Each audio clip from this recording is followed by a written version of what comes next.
If you've got the power, you're probably going to use it. He-Man knew this more than most, and it's a pretty good tool to try and get what you want. After all, if a wrestling promotion needs your services, you can call the shots. So hello, I am Simon from What Culture. Please remember to put your weights away and subscribe. And this is 10 Unusual Demands Made by Wrestlers. Number 10, Scott Steiner gets out of a drug test. We all know that Scott Steiner is not a shy man. If he wants to talk about something, he will just talk about it. And if you don't like it, he will happily have a word.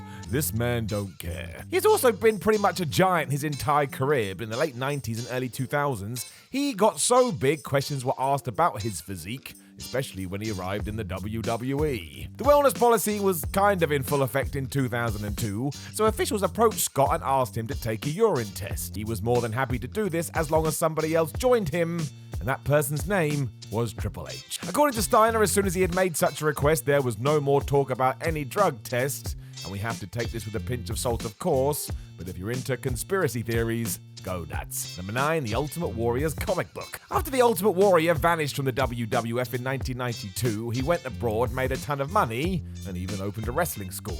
Eventually, I suppose the cash ran dry because he reopened chats with the World Wrestling Federation. But yes, he had one very odd request. If he was going to join back up with Vincent Kennedy McMahon, the WWF would have to buy a bunch of comic books. A pet project of the Warrior, his idea was that the company could purchase thousands of these things, probably because nobody else was. They also had to be promoted on TV, and the Ultimate One wanted to retain all intellectual property rights, which was the opposite of what they did then and what they do now. It was just more ammunition to what would become a very strained relationship, and if you have ever read one of these comics, you've got to let us know in the comments. Number 8, Vince McMahon becomes Mr. Burns. As NXT was dying and NXT 2.0 was taking its place, Vince McMahon seemed to lose his damn mind. Confirmed by Scotty 2 Hotty when he appeared on Talk is Jericho, as he was on his way out of the door, a bunch of bizarre new rules were introduced, one of which was that all coaches had to either cut or dye their beards, and yes, that makes no sense. For one, these guys never get shown on TV, so what's the difference? But two,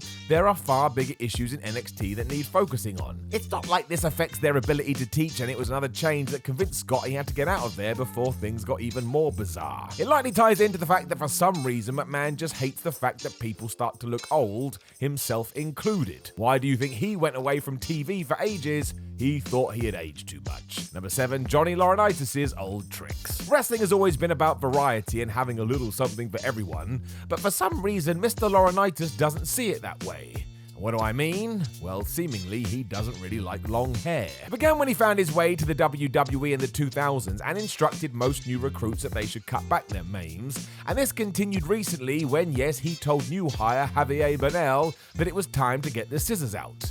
And do you want to know what's even odder? Bernal was a hair model. Now, one would think that's a true WWE gimmick right there, but no. Johnny's old habits returned, and I suppose he just doesn't like this look. So I would love to see him have a chat with Drew McIntyre, Seth Rollins, Roman Reigns, Damian Priest. Let's be honest, we can do this all day, so I won't. Just means that this one goes over my head, and yes, that was a really bad pun. Number 6, Kurt Angle doesn't get it. Kurt Angle was so good when he first started wrestling training, everybody knew instantly this dude was gonna fly. He was miles ahead of the pack within weeks, and it's why when he got to the main roster, he was put on the superstar track. There was no way he wasn't going to succeed. Which is why it's even more amazing that he almost never made it to the ring to begin with. Because following a successful Olympic Games in 1996, Angle was a man in demand. And when the WWF came a-calling, he was happy to listen to their offers. They did throw an incredible deal at him in terms of money, but Kurt had one demand of his own. He could never lose. Ruh-roh. This obviously came down to the fact Angle didn't really get what pro wrestling was, and given that he was now a gold medalist, the thought of anyone beating him seemed unfathomable. He even told this to Bruce Pritchard, who swiftly ended negotiations, because yeah, that conversation was going nowhere. Kurt has been very candid about this on his podcast, where he admits this was a huge error on his part, and he just didn't understand how it all worked. Number 5, Ronda Rousey, the total pro. There was so much going on when Ronda Rousey had her WWE run, a lot of people forget that she was really good at this. Tying into that last entry, she was compared to a modern day Kurt Angle, and yeah, go watch her first match with the Olympic hero at WrestleMania. You couldn't ask for much more. It's not like Ronda used this to rest on her laurels though. She got knee-deep into the women's division and wanted everything to be as legit as possible if there was even the slightest opportunity. So at the 2019 Elimination Chamber, Rousey told both management and Becky Lynch that when it was time for Bex to whack her with a crutch, she had to do this whole hog.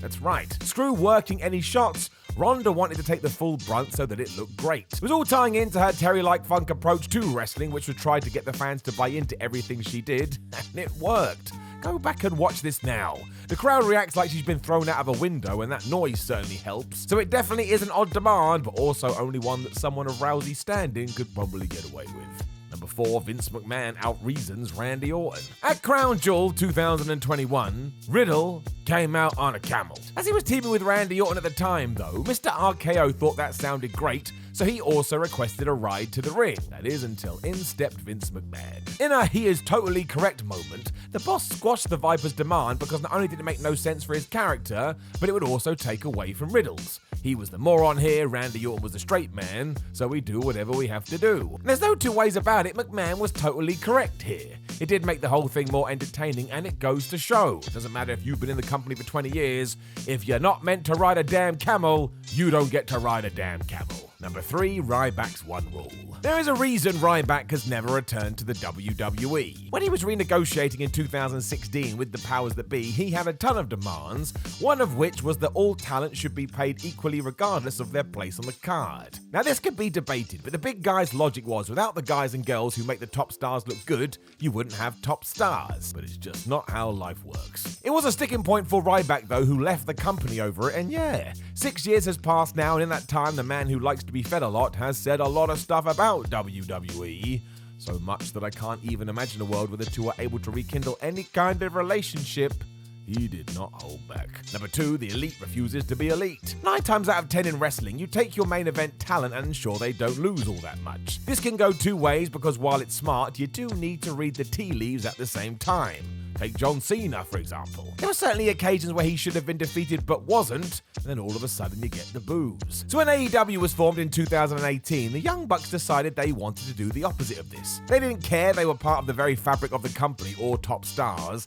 They wanted to put as many people over as possible, and my word, they did. That early loss to Private Party was a proper stunner, and other members of the group were the same way, including Kenny Omega. It's just more proof that these guys are legends in their own time. They just get it. And sure, eventually this had to stop as Tony Khan wanted them to feel like main event bosses, but the fact that they went out of their way to do this, I don't think it gets the pat on the back that it deserves. Number 1, Bret Hart and Terry Funk are too pure. Terry Funk has retired a lot. No one cares because he's so awesome that every time he came back it was a reason to celebrate, but still, when he would announce he was done, there was usually a wrestling show to try and say well done on a great career. This was true in the late 90s, and given that Bret Hart was the WWF champion at the time, the Funker requested a match against him and got it.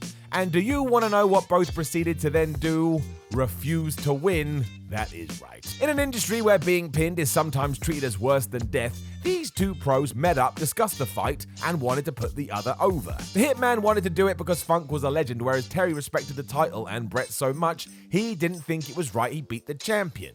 I mean, could you imagine if everybody did this, the issues we would avoid? Eventually, Hart did back down, but only because Funk was so insistent and this was his event, and it just fills my heart with glee and takes my respect for these two and throws it through the ceiling, and it was already pretty high to begin with. Hey you! Yes, you, the wrestling fan! Have you got the January blues? Do other wrestling fans mock you and kick you in the balls for not knowing stuff about AEW, WWE, NXT Delete as appropriate? Well, never fear, because What Culture Man is here. I said, What Culture Man is here.